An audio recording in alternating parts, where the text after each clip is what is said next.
Oh, okay, hello. I hope everybody enjoyed the first workshop they went to. I know I did on the grain bin house. It was really great. My name's Jane Woodcock. I'm a structural therapist, which is a type of deep tissue body worker, a movement educator, and a folk herbalist. I've been working with herbs for probably about 16 years professionally, interested in them lifelong. People ask me, how did you come to herbalism? How did you come to using herbs medicinally? And I always say I came to it honestly, that I would eat my way through summer as a kid.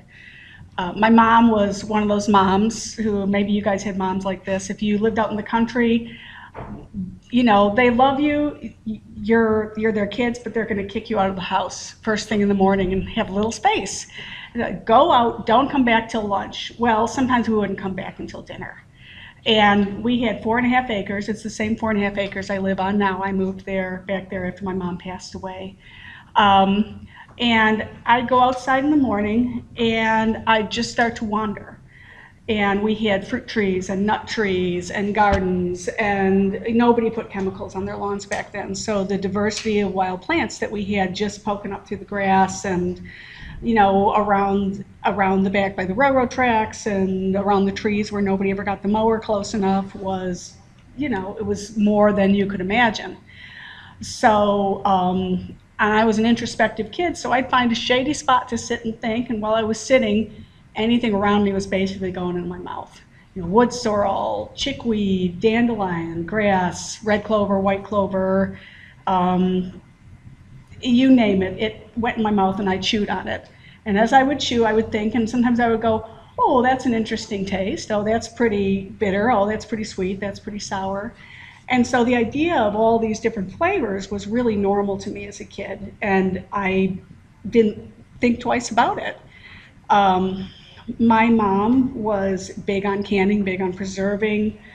We always had the year's potatoes and onions in a bin in the basement. We always had jars of canned pears from the tree. We always had jars of canned cherries.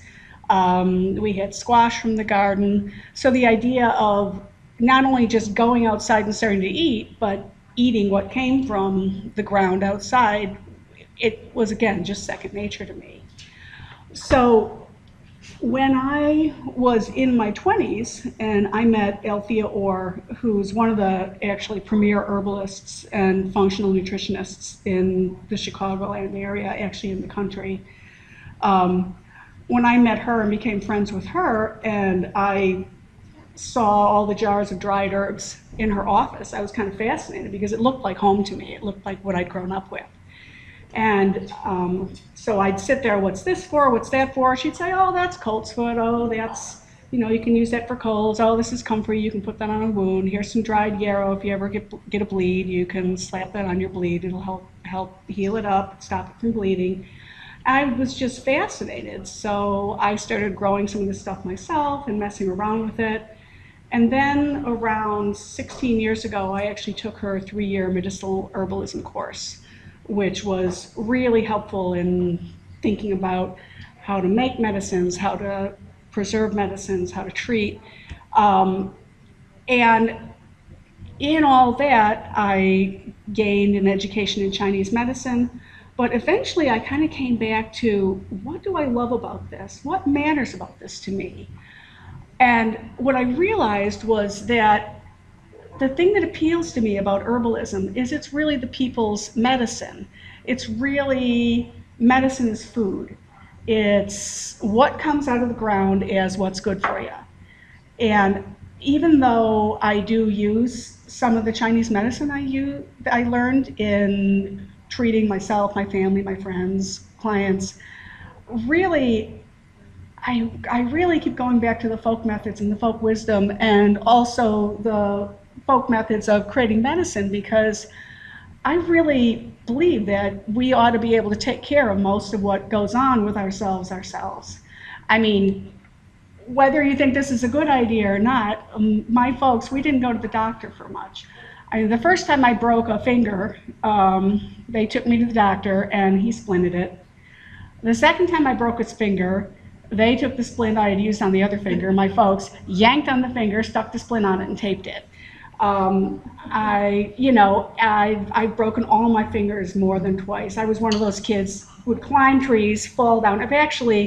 Here's the really horrible thing. I've broken all the bones in my periphery more than once. And I've had a bone scan, they're pretty good, but I just fell out of a lot of trees as a kid. So, Is it because you were stoned on sorrel or something? No, I was one of those kind of fire plug little kids who was all just kind of like rat terriers. They're really ambitious and think that they're tougher and bigger and stronger than they are. That's kind of who I was as a kid. I was the rat terrier of the family, and I was like, I can go a little higher in that tree. That branch will hold me. Oh, I guess that branch won't hold me. Oh, I'm going down through the tree. And I remember once falling out of the tree, and just without even thinking about it, my left hand shot out, and I found myself hanging 15 feet above the ground like this, going, that worked out pretty well. So, whether it's stupidity or dumb luck or whatever. Anyway, I'm here today to talk about it, and I'm not climbing trees anymore. I don't know if it's good sense or old age or what, but here I am. But anyway, so I wanted to give this talk today because I really feel like, especially here in the Midwest with the kind of climate we have, and there's so many wonderful plants that grow here. And the focus of this is not to talk about what individual plants do. There's a lot of great information about that on the web, and if people have any questions about that, I can do a little bit of that during the question and answer period today. But what I really want to do is to give you guys a good overview of the kinds of herbal medicines you make, how easy it is to make them for yourself, how to pick good quality herbs, and how to preserve them. Because again, I really believe in herbs as food. And the same way that our parents and our grandparents learned good preservation methods to keep their food from spoiling, same thing with herbs, and a lot of the same methods are used. So any questions before I go on? Any comments? Anything anybody needs to say? Okay. I'm hoping this is going to work fine. This is a new program I'm using. Oh, it worked. Okay. Considerations for preparation and preservation. Again, it's just like food. What you're trying to do is you're trying to maintain the quality and the nutritional value of what you have picked for the next 6 to 8 months. During the winter, during the next spring, before stuff has grown, you want to have the best, freshest possible product in your pharmacy to use whenever, whatever comes up. So you're looking to prevent bacterial growth. You're looking to prevent mold growth. You want to make the herbs easier to ingest. There's some pretty darn bitter herbs out there. There's a reason that they make horehound cough drops. Because the first time I made horehound cough drops, I actually nibbled a little bit of the horehound from my garden. I thought, oh, that's not too bitter. That's not so bad.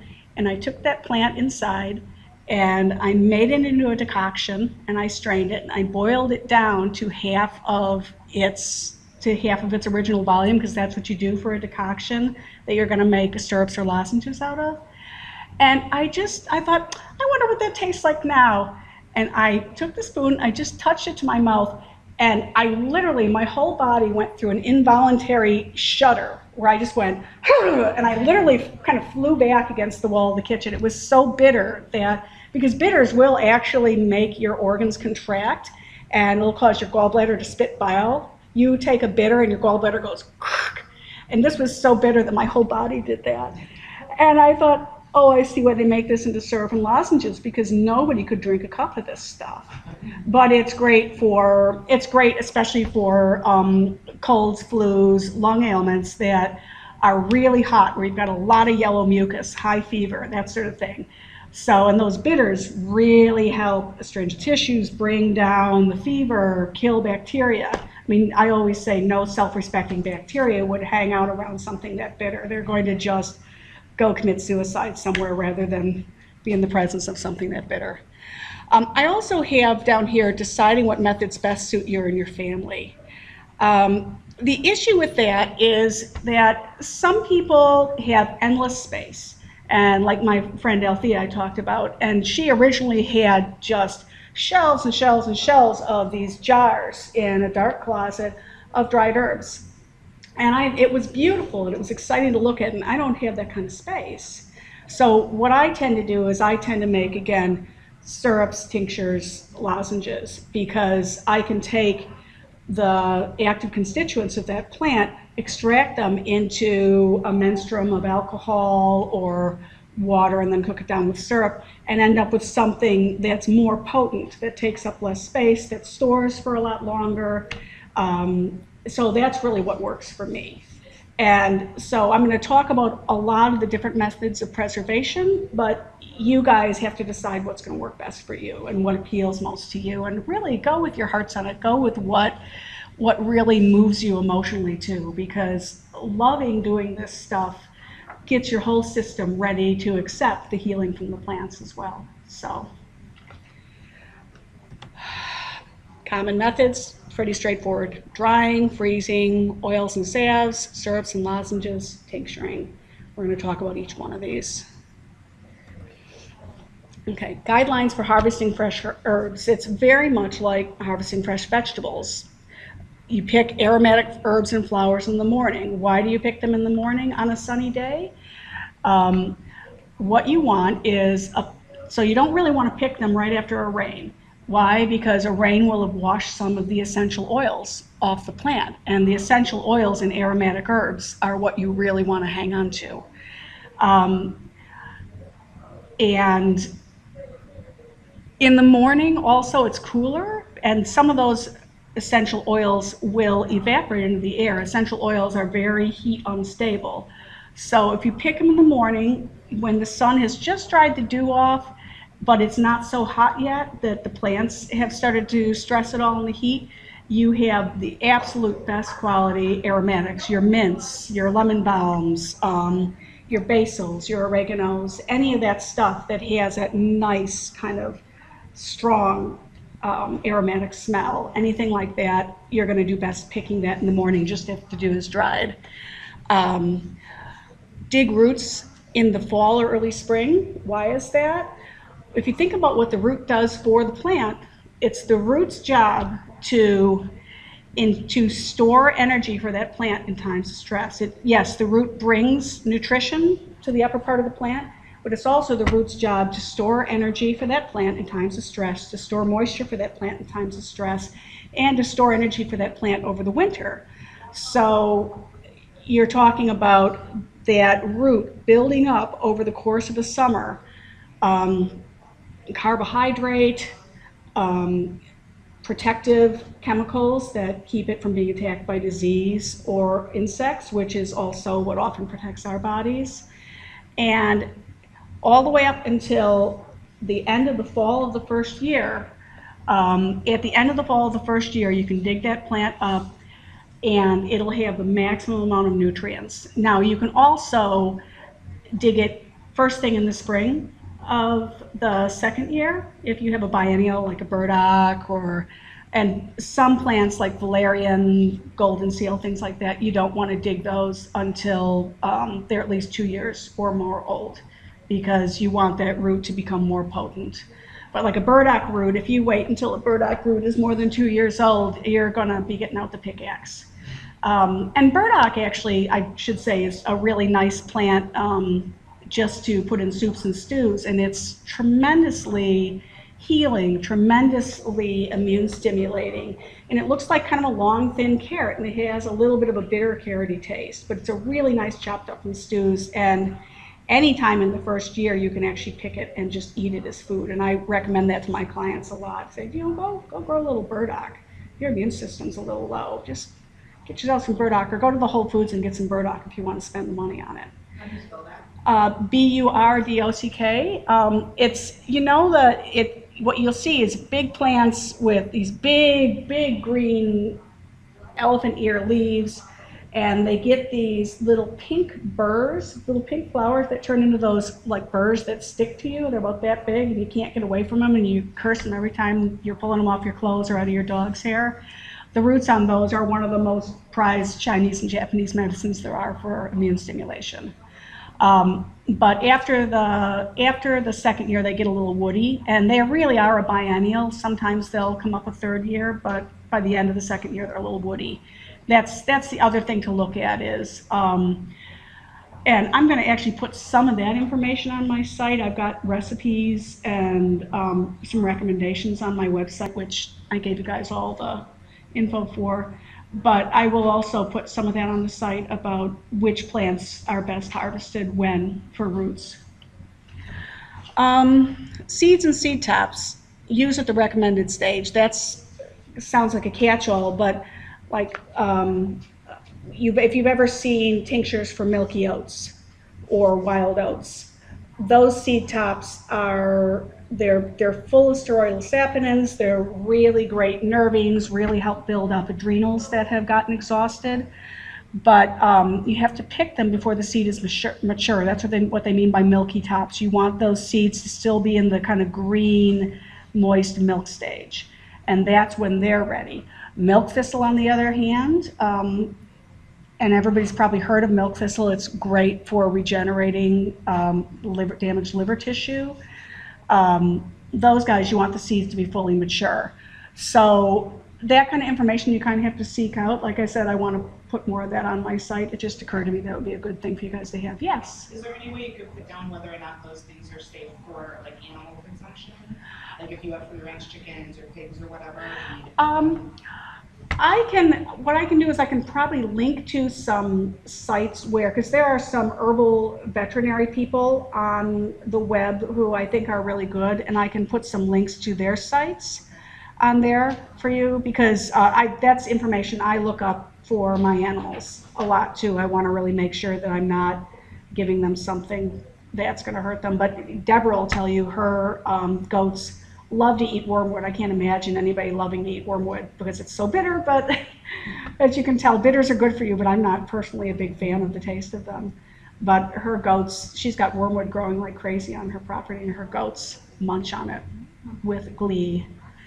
So guidelines for choosing dried herbs, and these are also, we'll go over this again, but these are guidelines also for how your herbs should look if you dry them yourself, and when you're ready to preserve them.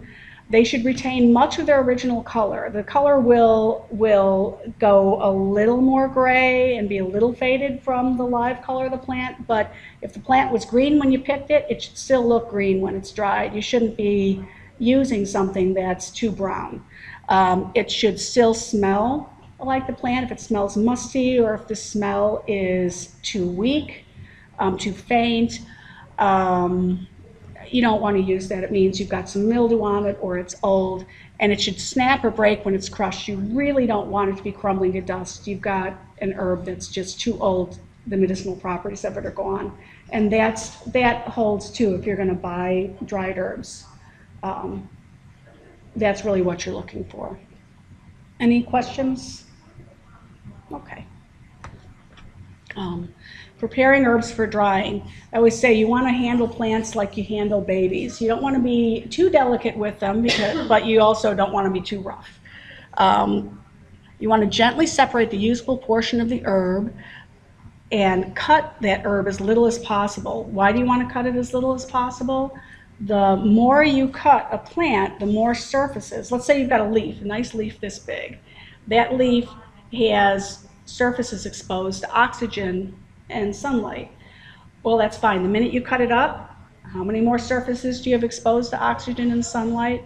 You've set it up for that plant to lose. You've given that plant all these extra areas to lose its medicinal properties through, to give up its aromatics, to, you bruised it more that way too. And when you bruise something prior to drying it, you're just not going to end up with as good of a product. So be kind of gentle. You're going to want to gently shake off bugs, dirt, give it a rinse in cool water if necessary. If you're out someplace that's not really dusty, and say you're picking your fresh St. John's wort tops, and it's not a dusty area and it's not near a road, and you don't really have to worry about it, say it's in your own yard or field, you can just take them. As long as you don't have bugs or visible dirt on it, you can just tincture those right up. Roots take a little more vigor when you're rinsing them. I really like as much as possible to get most of the dirt off with my hands and running cool water first. If I need to use a soft vegetable brush, I will, but I really, often a lot of the medicinal properties are in the root bark itself, and you just don't want to scrub that off if you don't have to. Shake off the water, press the herbs really gently between some clean toweling. Again, you're just trying not to remove any essentials or aromatics or off the surface of the plant. Some people like to hang their herbs up. You don't want to hang them in loose bunches. You want the room to have good airflow and you want it to be out of the sunlight. I don't tend to hang my herbs up. I have a cat who was able to jump from, I couldn't believe this, he was able to jump from a box that was only 2 feet up off the floor into a light on the ceiling. He just went straight up and he went into that light and he sat down in the light, and we had to take the light cover off. We can't have any light covers in our house because the cat likes to sleep in them. So it's like anything up by the ceiling, anything, he's gonna get into it. So that's how you would hang herbs. It's not what I do. Because of my cat, I also don't lay my herbs out on a screen because he will lay down on my herbs. So again, this is what's going to work best for your family. If you don't have a lot of kids who are going to come mess with it, if you don't have pets who are going to get into it, you know, having stuff laying out on a screen on your kitchen table, you can check it every day, take a look at it. It allows you to really keep a good eye on it. These are both lovely ways to dry herbs. But you definitely don't want to layer them. You want single layer, otherwise you're not going to get airflow. The herbs aren't going to dry evenly. Some parts are going to get too dry, some parts aren't going to get dry enough. You know, you might end up with a little mildew growing on them. So my personal favorite, given the vagaries of pets in my house, is I use a food dryer. I like them. They've got a nice temperature control. I can dry my aromatics on a really low temperature setting, about 90 degrees, dry them for a couple of days without disturbing the essential oils at all. I can dry my roots on a higher temperature setting. You know, it really gives me great control. I can walk away from it for a day, 2 days, not think about it, come back, check it occasionally. It's the easiest thing for me. The food dryer I had, I got it on sale. It was about $55. It was a Nesco, and you can get more trays for it if you're really ambitious. So. Same thing with the dehydrator? Yeah, it's the same thing as a dehydrator. There's lots of good brands out there. I mean, I just got the Nesco because it was a good size for me, and it had a really good temperature control. Lots of good brands. Again, general rules to follow. You want to store your herbs whole. Best for long-term storage. Product should have a nice snap to it, shouldn't crumble to dust, should smell like the plant you picked, should appear fresh and similar to the color of the living plant. And you can store dried herbs in a cool, dry, dark place for up to a year. If you're storing whole roots, I don't have an exact length of time you can store whole roots for, but it's longer than a year, as long as again, it's cool, dry, the roots are well dried. Dark, you don't want sunlight degrading them, but there are some dandelion roots or astragalus roots I've gone back to, and I'll slice into them 2 years later, and it's like, yeah, these still smell really good, these still taste really fresh if I do a little chew.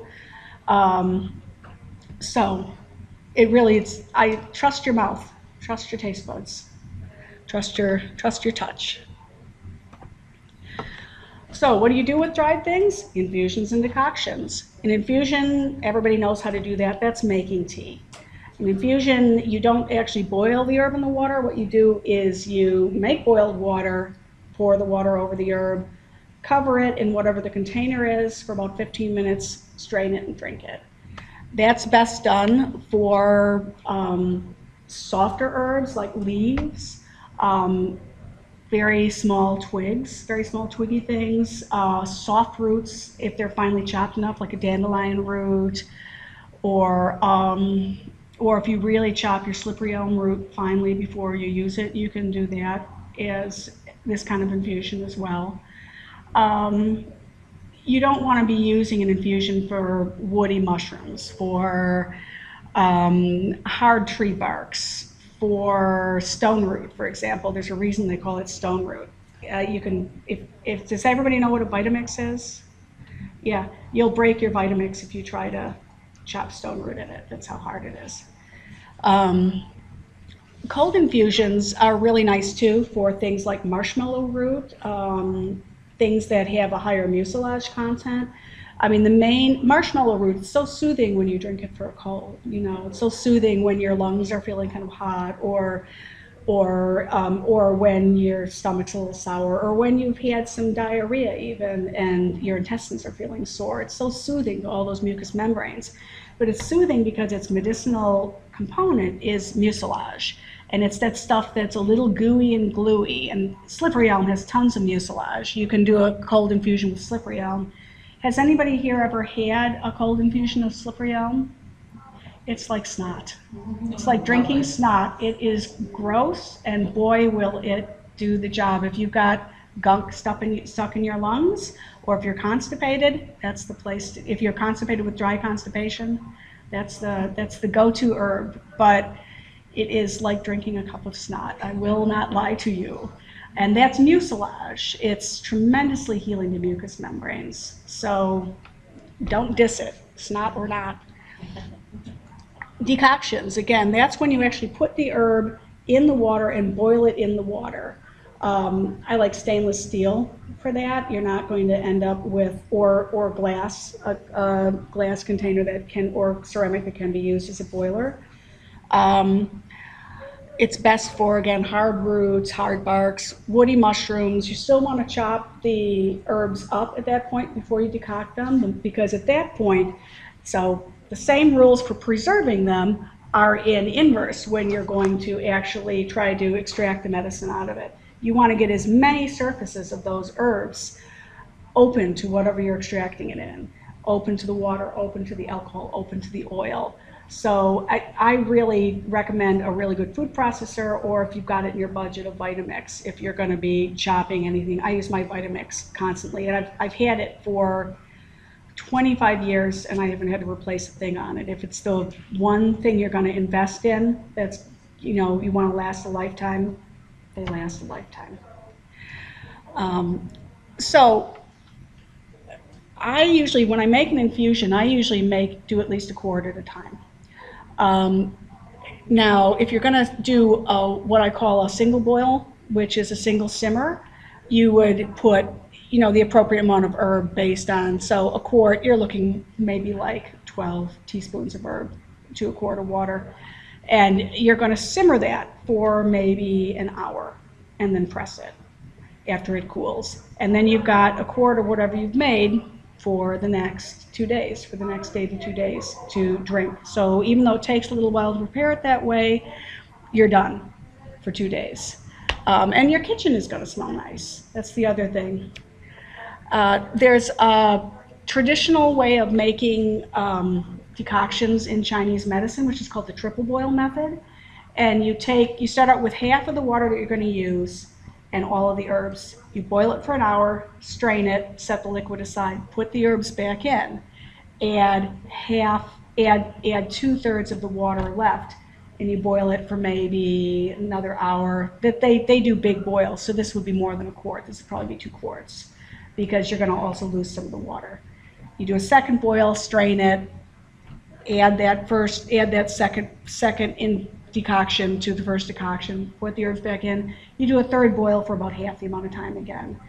And at that point, you throw the herbs on the compost pile and you put the decoction in your fridge, and you've got herbs for 2 or 3 days. But especially for hard woody mushrooms like a reishi or something like a stone root, which is, by the way, really good for varicose veins, or a horse chestnut, or a black walnut hull, things like that you really want to get everything out of. The triple boil method is really nice for that. And this pot here actually is a really fancy version of a traditional Chinese boiling pot that can be put directly on the stove. And they actually prize their old pots that have absorbed the herbs as treasured members of the family. which is kind of interesting. The pot will actually, even with a little glaze, it'll end up taking on a little bit of the smell after years of what you've been boiling in it. A reduction, again, that's what you use to make syrups. It's just a decoction, either a single boil or triple boil, that you, after you get the entire decoction out, then you simmer it down to half of its original volume. Freezing, I don't do a lot of freezing. Sometimes I'll do that with some basil because I add basil to soups a lot, and it's a nice way, after you've really boiled the soup down, after you've really boiled your soup and gotten everything else, but you don't want to really just boil out your basil, and you don't have fresh basil in the winter, you can take your ice cube out of the freezer at the end and to put 2 or 3 ice cubes in it. It'll bring the temperature of the soup down a little bit so that it won't burn everybody's mouth. And by the time it melts, that basil flavor will infuse throughout the soup, and you won't have destroyed all your essential oils. So it's kind of a nice thing. I don't use it medicinally that much, but it's just, it's a way of really making sure that the essential oil content of that fresh herb is not destroyed in cooking. Or again, if you're going to make a decoction that you're going to drink right away, and you want to put some basil in it, that's a great way to add it to your cup of tea at the end. And then since the basil is a nice soft herb, you can just eat that up at the end of your decoction. You can also, after you've dried your whole herbs off, you can pat them completely dry, just layer them in a baggie, date them, stick them in the freezer. 3 months is about the limit before you'll get freezer burn in that way. Herbal ice cubes, as long as the herb is down in the water, you don't really get the freezer burn because they're in something moist. The moisture in the plant, because what's freezer burn? The moisture in whatever you got is precipitating out of the food, precipitating out of the herb, forms ice crystals on the outside, has broken the cell walls of the plant, kind of breaks it down. So putting especially aromatics again in ice cubes in the freezer is a nice way to preserve kind of the freshness and the aromatics of that. But again, if you just want to put them in plastic bags, 3 months, they'll be okay. You can also, I'm saying 6 months, that's really more for the ice cubes. The 3 months is for the fresh herbs. Ice cubes will store for 6 months, again, because you won't get freezer burn. I make oil cubes too with olive oil. It's a really nice way if you're gonna make a sauce, you can just, because that really preserves the oil. You can just pop it in your sauce. But what I tend to do with those is I'll let those thaw before I put them in the sauce, because that stuff I'll be putting in a little sooner. Any questions before I go on? I'm kind of clipping along at a pace here. Oh my gosh, I gotta hurry up. Okay, sorry. Do I go to 11:15? I'll go to 11:15. Okay, that's better. Okay. I thought, oh my God.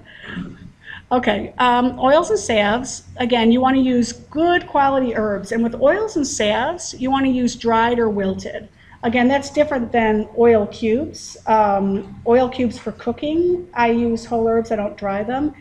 If I'm going to make oil cubes with an herb that I know I'm going to use for a salve, here's an example, chickweed. Does everybody know what chickweed is? Yeah, if you don't know what chickweed is, you should become familiar with it. You'll see it in the spring and in the fall. It's one of those plants that goes to sleep in the summer. It's this nice little recumbent plant with these tiny little white star-shaped flowers, and it's one of the best salad herbs. It's full of minerals, full of vitamins, more vitamin C than an orange in chickweed. Just this crunchy little recumbent ground-growing plant. And what a lot of people don't know is that it's a great lymphatic. That if you're a person who, when you get sick, the first thing you kind of notice is that your lymph glands swell up, or that you get a little cough and your neck's kind of start even before it hits your lungs if your lymph swells up, or if you're somebody who has a tendency toward mastitis, you're breastfeeding. Chickweed is a really great thing to have in your diet regularly, and it also is a blood purifier. It's a blood cleanser. So it really, I can't say enough good about chickweed. And because of the vitamin C content in it, it's best used fresh or just a little wilted. So when I tincture chickweed, I tincture it fresh. I go out, I pick it, I clean it off, it goes straight into the Vitamix with the alcohol, into the jar for a month, press it. I don't let it dry at all. If you're going to make a salve with a fresh herb, you've got to wilt it. And the reason for that is water in your salve is going to ruin your salve. Water in your oil is going to ruin your oil. Too much water in it, especially if you're doing a slow infusion of an oil, is going to cause mold to grow on the top of your oil, in which case your salve, your oil is ruined. So you want to, if you're going to use a fresh herb in a salve, you want to lay it out on a screen or put it in your dryer just until it kind of wilts and becomes limp and it looks like maybe it's lost about half its water content, then you can use it. But even wilted herbs require more care when making an oil or a salve than dried herbs do. Dried herbs are pretty much trouble-free. There's a few things you have to look out for. So good quality dried or wilted herbs. This method's pretty simple. It takes oil, heat, beeswax if you're making a salve, and time. And how much time depends on the method you're using. Slow infusion again. Some people call that the sunny windowsill method. You put your dried herbs. I really do not recommend using wilted herbs for a slow infusion. You can, some people have success, but the possibility of growing mold on the top of your jar is too high, and then you've just lost it all. So a slow infusion, it's a nice method. You'll see here in the top picture a little jar on that lovely blue and white plate, and you'll see there's a little oil on the bottom of that plate. The reason for that is when you make an oil, you want to make sure an herbal oil, you want to make sure that that oil is going to cover that herb completely. This person clearly put plenty of herb in their jar, got the oil right up to the top, screwed the lid down, set it in the sun. The heat expanded the oil and it seeped out of the jar. So if you do that, you definitely want to have something under it because you don't want a nice oily ring to have to scrub off of your windowsill. Stovetop double boiler method works pretty well. The picture just down and to the right it's just a pan on the stove with a glass bowl in it. The pan's full of water, the glass bowl's full of herb. The one thing in this picture I would say is that you want to cover on it. You'll be lifting that cover off occasionally to press the herbs back down to the oil with a spoon and covering it back up, so if you're using a wilted herb and a little bit of steam will escape at that point, you won't end up with a lot of condensation. That'll take 2-3 hours. It's because you really want to cook it slow. You never want to heat these herbs up to a point where they get where you're really boiling them in oil. I mean, there are some herbs that you can do that with, but we're not really discussing those here so much. The more leathery leaves, things like this. Your general salve, most herbs you're going to use for a salve, you really want just a very light simmer, almost no bubbles at all, just little heat, little steam coming off it. Your oven method, basically nice Corningware, glass Corningware ceramic container that you can cover. Put your herbs in the bottom, cover them with oil so that the oil is again above the level of the herbs. Again, 2 or 3 hours, take the lid off occasionally, push the herbs back down. If you don't push the herbs back down, especially in something like the oven, you'll end up with little burnt tops on your herb, the same way you'd get a nice little crispy burnt onions on top of your casserole. That's pretty much what you're doing. You'll crisp the tops of the herbs, and if it's an edible oil you're making, then you'll have a slight burnt taste, and the burnt herbs you've lost the medicinals in them, so you want to keep pressing that down. My favorite method, because I really like to set things and walk away, because I'd rather be in the garden or doing something else than pressing herbs down, is the Crock-pot method. And you can do this method in the oven too, which makes it a little easier. You'll see kind of in the center there, you can see the Crock-pot, you can see there's a towel, there's, here, let me just go to the next slide now. You can see there's a towel, there's water, the jars are set with lids on in the water. There's a way to set your Crock-pot to the perfect temperature for doing this, so you can just walk away for 3 days if you want to and come back. Just make sure that it keeps water, but you can just walk away and set it and forget it. So general rules, Again, wilted or dried herbs are best. Slow infusions best done with dried herbs. Stovetops infusions can take 2 to 5 hours. 5 hours is really if you're doing a real, again, a woody, harder type of plant in your infusion. Softer things, really just 2 to 3 hours. Oven and crock pot infusions take a minimum of 24 hours. Again, you can leave it for longer as long as there's enough water around your jars. Gotta keep those herbs completely covered by oil. And if you're gonna make a salve, it's very easy. It's a 1/4 cup of shaved beeswax per a cup of warm strained oil. If you need to return that oil back to a double boiler after you've strained it to get the beeswax completely melted, do that. You want to make sure that beeswax is totally melted. And if you want to add some essential oils to your salve, either for their medicinal properties or to make the salve smell nice, or because you want to preserve the salve for a longer time, because essential oils are really antibacterial, antifungal for the most point, you would let that oil cool down almost to room temperature, but be not, well, no. So if you're adding it to the oil, you'd let it cool down almost to room temperature. If you're adding it to the salve, you want to still be able to stir that salve. You don't want it to have been set up before you add the essential oil, but then you would cap it immediately to keep the essential oil in it to make sure it doesn't evaporate. Yes. Oh, it's if you want to make a salve. I mean, if you don't care, if you want to salve, make it more pasty. Salve actually comes from the Latin word to save, and when you add beeswax to an oil, it actually keeps it from going rancid faster. You can store it. I mean, a lot of people will store oils in the refrigerator anyway, although they'll often thicken up and be a little harder to use because they'll last longer in the fridge. But when you add beeswax to it and thicken it up, it actually stabilizes the oil a little bit, and it just doesn't go rancid as fast. You won't get you know how olive oil gets after a while, So crock-pot or oven method. The reason this is a little hard to do in the oven, unless you have a programmable oven, is you're really looking at 110 to 120 degrees optimally.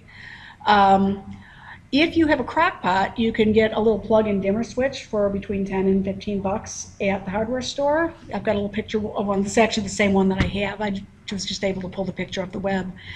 And what you do is you lay out your crock-pot the way you see in the picture with the towel on the bottom, 2-3 layers of toweling so that the glass jars are not sitting right against the hot crock-pot bottom. You then fill it about halfway up the jars with water. And what you do then is you fuss with it for a little while until that water in the crock pot reads stably for about 15-20 minutes that it's holding at 110 to 120 degrees. That's what your candy thermometer is for. Once you've got that, you can put multiple jars of oil in there. You can, as many jars as you can fit in your crock pot. That's how many different oils you can make at once. That's the other thing I love about this, is you can go pick 10 different types of flowers, 10 different types of herbs, anything you need for your salve. You can cook it all right in your crock pot at the same time. Combine them at the end, make your salve immediately. It's a very efficient way. If you make a lot of medicine, like anything, you're looking to do it efficiently. But that's my preferred way. I find it you need a little more equipment, but I find it to be the most efficient way if you're gonna do something more complex than a single oil. Additional ingredients for salves: beeswax pellets. You can buy it already shaved, so you can just measure it out and add it. Some people like to make salve out of coconut oil because they can use less beeswax or no beeswax, because coconut oil is stable at room temperature. It's a hard oil at room temperature. And a little essential oil. Syrups and lozenges. We talked about syrups before. I'm not going to go over a lot here. Again, it's just a decoction that you bring down to half of its volume. You add an equal amount of some type of sweetener, honey, agave, sugar, whatever you want to use, and you simmer it for at least 3 minutes.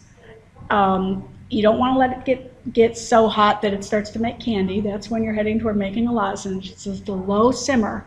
But 3 minutes or more at a simmer should melt all the sweetener and amalgamate it with the water so that your syrup won't separate after it cools. If you find that your syrup separates after it cools, it happens to all of us, you can pop it back in the pan if it bothers you and simmer it again. If it doesn't bother you, you can just shake the bottle every time you're going to take it. It'll mix back together. You can make lozenges by taking that same syrup and bringing it to a hard crack candy stage. Essentially what you're making is hard candy. I don't tend to make lozenges out of aromatic herbs because when you bring it to hard crack stage, you've lost a lot of the essential oils in the plant.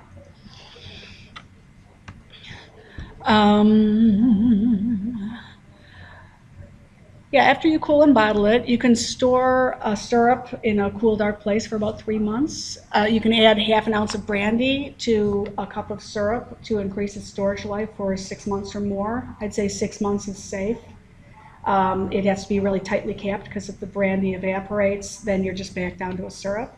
You can also add edible essential oils to a syrup, like a peppermint. That's another way of getting some aromatics back into it, but you want to make sure that if you're going to do that, that the company that you're buying them from says that that essential oil is food grade, which means that it wasn't extracted with something that's going to be a nasty volatile. Alcohol tincturing. Here's the part where we're going to get up and make tinctures. So I love making tinctures. I make combination medicines, and so the thing I love about tinctures is much like making all the individual oils for the salves, I have about 150 bottles of tinctures, and somebody comes to me and says, I've got this. I'll check their pulses, I'll look at their tongue, I'll look at their eyes, I'll look at the quality of their hair, I'll ask them questions, and I'll know, okay, I want these 6 herbs for that person. Somebody else may come in with similar symptoms, and I check them out, and I might say, oh, I want these 6 herbs for that person.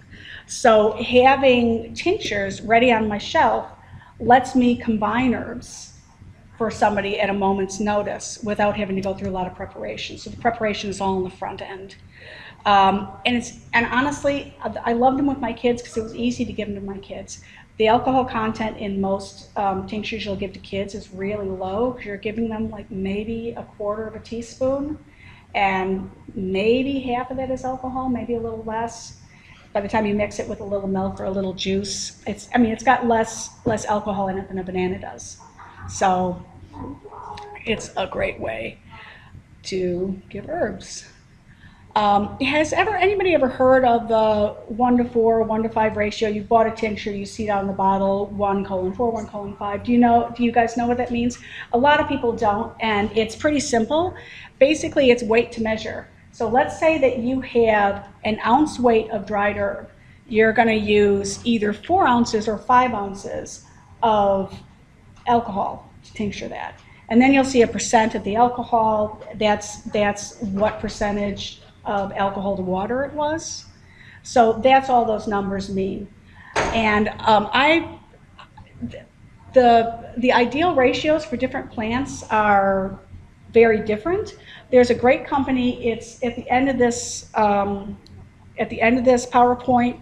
I've got them listed. They're called Herb Farm, PHARM. I've got them listed. This is also going to be on my website. You've got my card. You can go on the website. This PowerPoint will be on the website. So you'll have the information there too. But they are a great source for tinctures, and they are also a great source to look up and see, should this plant be tinctured fresh? Should it be tinctured dried? What is the ideal alcohol ratio? What's the ideal ratio of weight to measure for this plant? And then what's an appropriate dose? Because on their back of their bottles, they've got all that stuff listed. So if you have a plant that you want to make medicine out of and you say, what's the ideal way to make this? What's the best medicine I can make out of this? You can go there, look at the back of one of their bottles if they make that herb. You can go, oh, that's how I do it. So they're a great resource.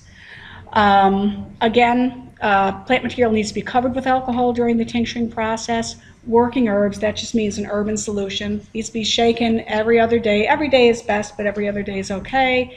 Should be left in the solution for at least a month. Softer herbs use a lower alcohol to water ratio. Harder, more resinous herbs, higher alcohol to water ratio, like a calendula flower. You'd think that's a nice soft flower. If you don't tincture calendula flowers in Everclear, 95% alcohol, you won't get the medicine out of it because the medicine is in the resin, and the resin won't extract very well in vodka. Won't extract hardly at all in water. If you boil them, you can get some of the resin out, but you still miss a lot of it. So that's just an example.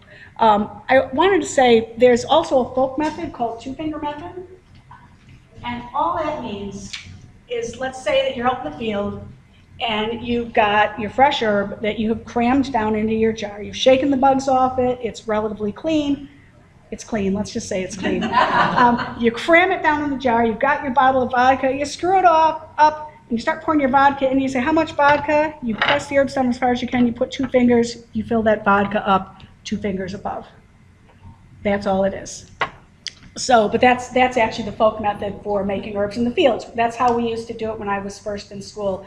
We'd grab our jars, we'd head out in the field with our bags and our scissors and, folded up sheets. We could lay it on the ground and cut stuff up, cram that baby in the jar, pour the alcohol over it, stick it in our packs and go. And we had medicine in a month. So you said with calendula you have to make a tincture and use it everywhere. What about calendula oils? Calendula oils, the resin will extract in oil. Yeah, right. Calendula oil is really wonderful. One of the things a lot of people don't know about calendula is it's bacteriostatic. And what that means is it's not antibiotic. It won't kill germs, but it will stop them from growing. So if you have a cut or a scrape and you have a salve that's got calendula in it, and you don't want that to get infected, slap that salve on and it will stop anything that hasn't like penetrated way into the tissue. Like you don't want to use that stuff on a puncture wound. You also don't want to use comfrey salve on a puncture wound. Why? Because both of these plants contain things that cause skin to form very rapidly over wounds. It actually helps it heal, and you don't want to close up a puncture wound. You want to give the body the opportunity to get that bad material out of there that you may have shoved in there. So at this point, I'm going to probably talk a little louder. I'm not going to be reading off the slides so much, but let's come up and make some pictures. Like I said earlier to Donna that I really wanted to cut you guys some goldenrod, so we can goldenrod tincture. But the goldenrod by my house is not yet quite in full flower, which would be too bad because it makes a beautiful golden tincture immediately. This is holy basil. Holy basil is it's good for a lot of the stuff that regular basil is good for, but good for helping digestion, good to kind of get rid of little bugs in the intestines, good for colds and flus. But this is also a really premier nerve. It's said to help depression, to ease stress far more than regular basil, to just help calm and heal really stressed nerves. So I thought this would be a nice plant to start out with. And it's called holy basil? Holy basil. Mm-hmm. Yeah. Now, this is my junky little kitchen scale. I measured out an ounce of basil basil. Take a jar.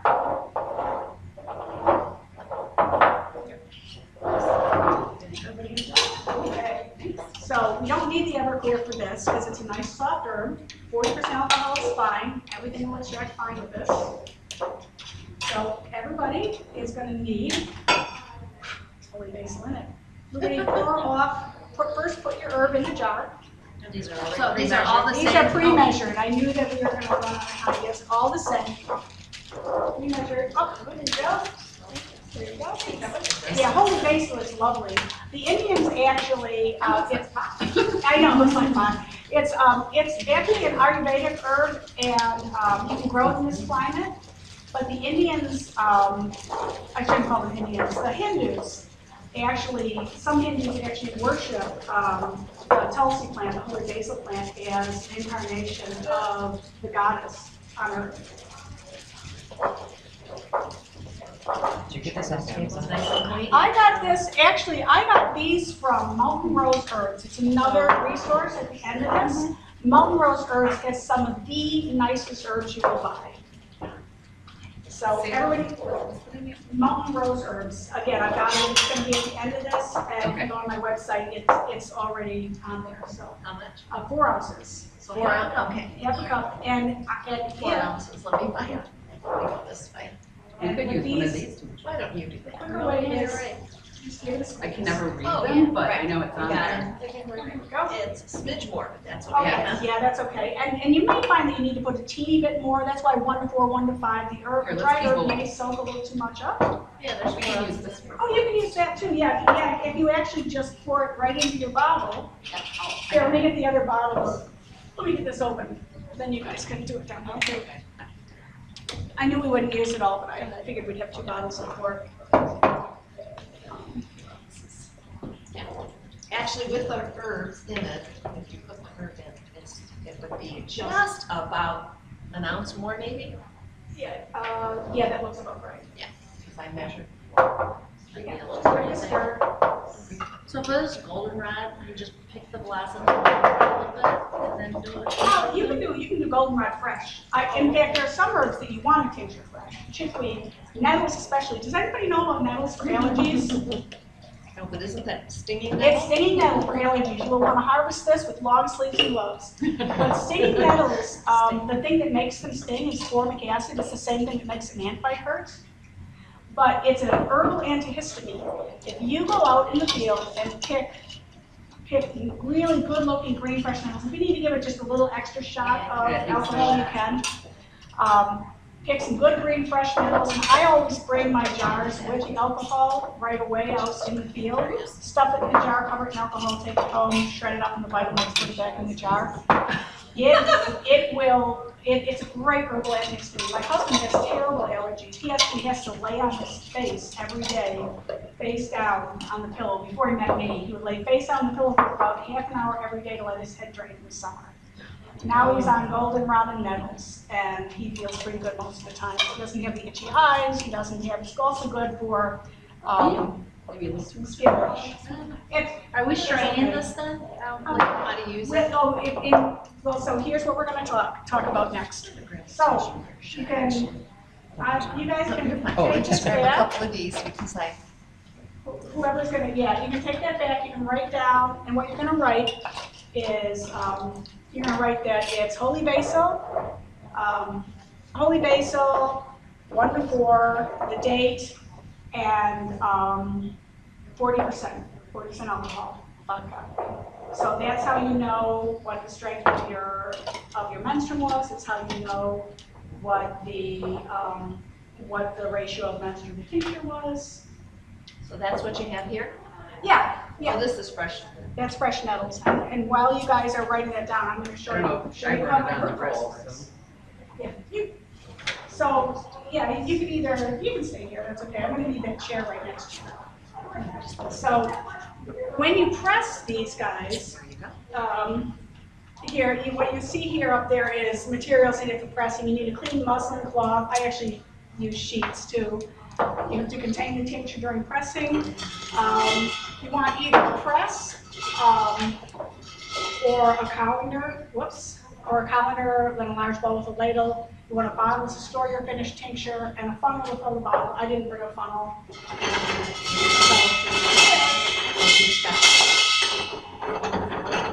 Did you say 1 to 4? 1 to 4, 1 column to 4. 40%. 40%. This is just an Italian fruit press. I got it on Amazon for about $100. I used to use the colander and the ladle and then squeeze it with my hands. And I have to tell you, I got so tired of doing that with the amount of herbs that I make that I gave up. No more. How much is that?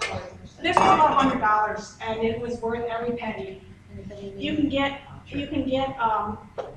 higher quality ones than this. You can get things that are industrial strength for $800, but. Did you build the stand then for it? Yeah, that's put it down to the nice. stand. Yeah, as you can tell, it's just a reclaimed floor. Oh, yeah, look at that. Small thing. Yeah, the only reason I say it was just, I don't know, but there's a lid here you can read. No, it wasn't that. Okay. Can I take a picture of So- your maybe set up here? Sure. Yeah, and you know what, I will go back on Amazon and I'll find the brand, because I really love this press. Yeah. So, let's hope I don't make a mess here. Okay, this is my fresh nettle tincture. Can I help you hold something? There we go. So, thank you. That's okay. Let's say we don't have this. Oh, you can put Just strain it through something. Yeah, you can put it in the colander, And then just smush it. like put the cloth in a colander and let it drain into a bowl under the colander. Oh, there it comes. Cool. I'm just gonna fold that in there, like this. There we go. Now, this thing makes a horrible noise, and I'm shouting so that the computer can still hear me.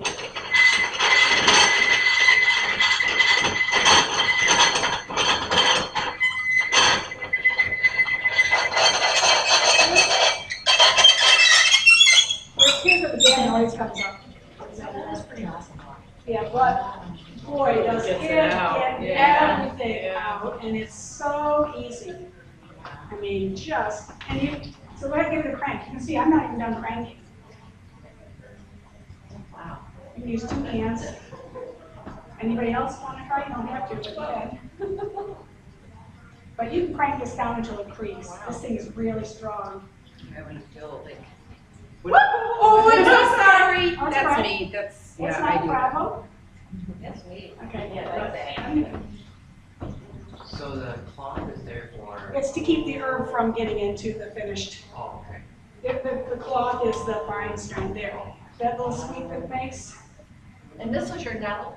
This is fresh nettles. These, like I said, I went out in the field with my big jar and cut the nettles.